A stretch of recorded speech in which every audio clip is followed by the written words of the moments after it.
My name is Janet, and my son Nathan had an acute stroke at 2.5 on July the 6th, 1997. On that day, Nathan was unusually quiet in the back seat of the car.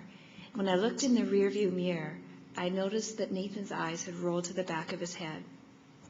I stopped the car and he literally fell out of his seat. Nothing worked on one side of his body. His face had dropped, he was drooling, he couldn't speak, and he seemed to be on the verge of losing consciousness. I tried to wake him all the way that my husband drove to the hospital.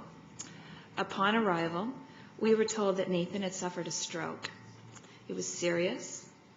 We were also told to prepare ourselves because Nathan would not walk, talk, be able to use his left hand, or even have the ability to learn how to read and write.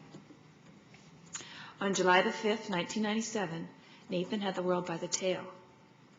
On July the 6th, he was severely disabled. It's been a long road with many bumps and obstacles. It's a road that I never thought I'd travel. Nathan's stroke was the result of chickenpox. The varicella zoster virus, which causes chickenpox, can leave a scar on the brain. Then, about 6 to 9 months after the lesions heal, a little piece of the scar tissue can break off and cause a blockage.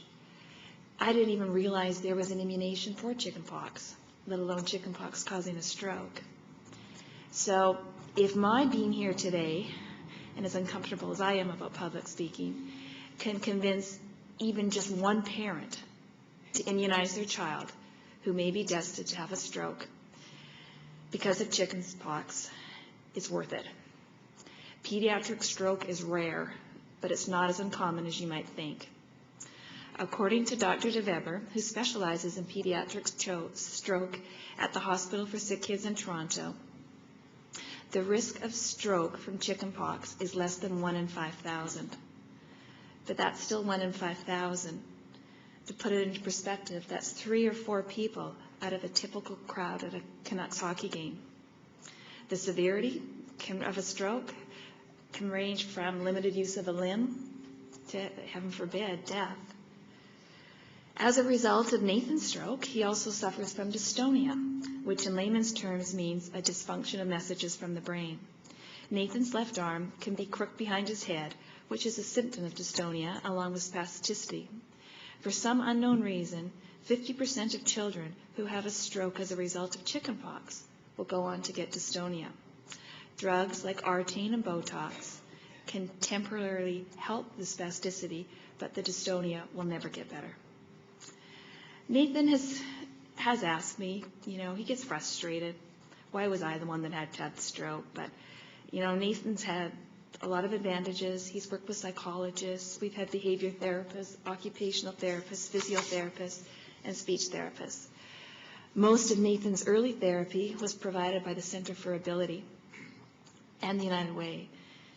Without their help, as parents who were totally unknowledgeable about pediatric stroke, I really don't know what we would have done. I once thought that chickenpox was almost a childhood rite of passage. I now know it's not. Chickenpox has changed everything about Nathan's life, and our families, for that matter. Nathan may never be able to live on his own and enjoy the pleasures that independence brings.